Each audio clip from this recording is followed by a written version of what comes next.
This is Astrology Roasts, part 11. So, this is going to be one of the last ones I'm going to be doing. If I haven't gotten to yours by this video, then yours will be on the next video. And the next video is going to be the last one that we're doing, because then we will have gotten to everybody that's on the list.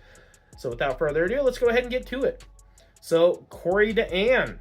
Oh, look at you. Aren't you just the cutest little ball of rage?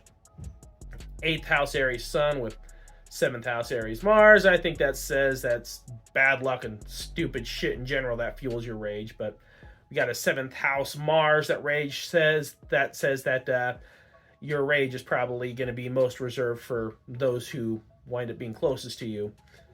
Because we're throwing in a Pisces Mercury in that 7th house, I mean, that gives off cute little cottagecore fairy vibes, but it's more likely a tiny little kitten that's claws will be aimed right for your eyeballs if you disrespect the floof. So it'd all be ironic if somehow the universe decided to make you 4'11". But you've also got your moon in Libra, and that just wants everything to be chill. And in the 2nd house of possessions, it just wants everything to be fair, and it hates more than anything else when people cheat to get ahead. So once again, imbalance, unfairness, the universe being on its bullshit with dumb shit and bad luck. These are all the things that turn you into a little there's a German word, Kampfzwerg.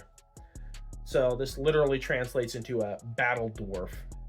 So funny thing about German language, they don't actually have a way of saying I'm sorry, but they have a word that specifically means your pain brings me joy.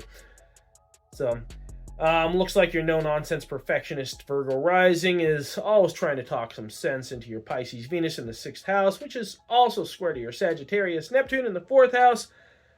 So not only are your expectations out in fantasy land, but you have a hard time showing and expressing love, but are also somehow willing to throw yourself into complete servitude to anybody who could actually live up to those unmet, unexpressed, and unrealistic expectations. So good luck with that. Twitchy. Leo Sun, Sagittarius Moon, Aries Mars. It's like you're calling on all 3 factions of the Fire Nation to go to war with the rest of your chart. You're just a raging little ball of fire, but with your Virgo 8th house Mercury, you're capable of dishing out some of the darkest, most sarcastic quips anyone will have ever heard. And they'll all be delivered in the most dry, sterile, and surgically precise way that anybody has ever heard.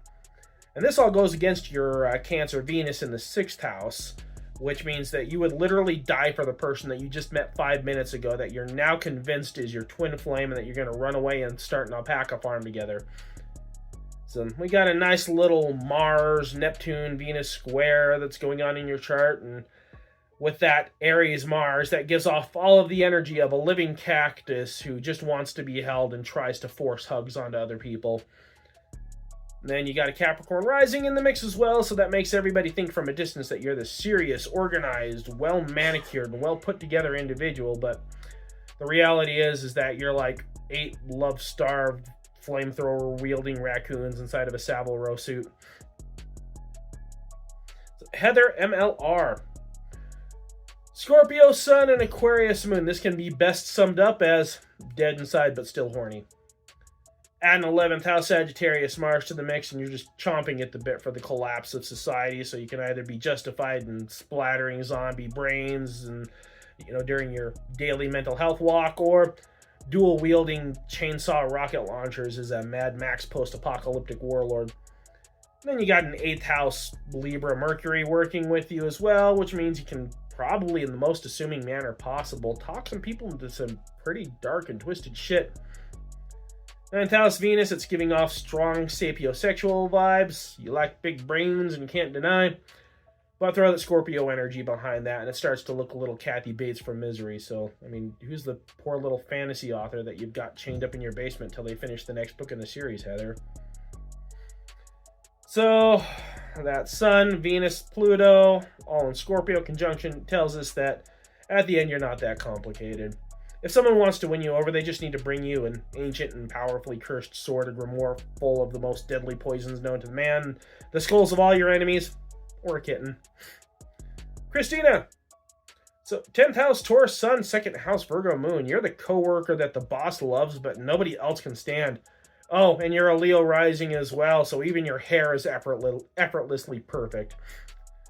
It's not all that it seems, though. You got a third house Libra Mars in retrograde. I mean, that's a giant repressed vault of unexpressed frustration.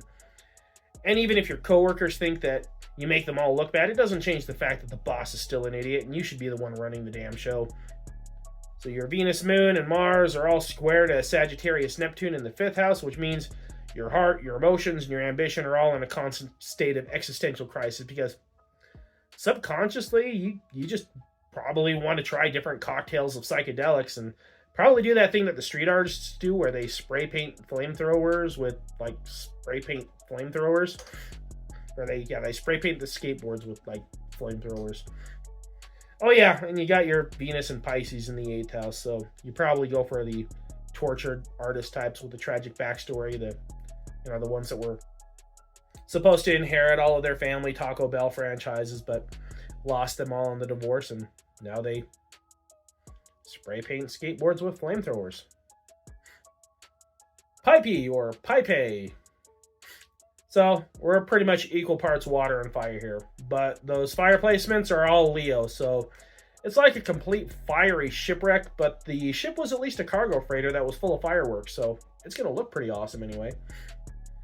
So 10th house Virgo Sun is all about their professional life and being meticulous, methodical, reliable. 4th house Pisces Moon says at the end of the day, when you come home, you're an empathic source of comfort and nature to all of those under your roof. Top that off with the last of the water signs and having a Scorpio rising, which means you're kind of spooky, maybe a little sexy at the same time, and you probably have a stare that could refreeze all of the polar ice caps after your Mercury, Venus, and Mars and Leo melt the damn things in the first place. So, and those are all in the 9th house of wisdom and travel, so pretty much anyone who tries to engage in a battle of wits with you will likely have to scour all 4 corners of the earth to find all of the pieces of their ass that you just tore up, using at least 80 insults that they probably had to look up in the dictionary to begin with. So your language is so colorful that it's been banned from reading books to children in the state of Texas. Oh yeah, that Leo Venus in the 9th house there as well. So at the end of the day, you just want to come home to that giant nerd that'll binge watch all of the extended versions of the Lord of the Rings trilogy with you while also worshiping the ground that you walk on. So those are the ones that we've got for today. And probably whenever I feel like it, I will go ahead and finish off the last of the ones we got on the list. So, thanks, bye.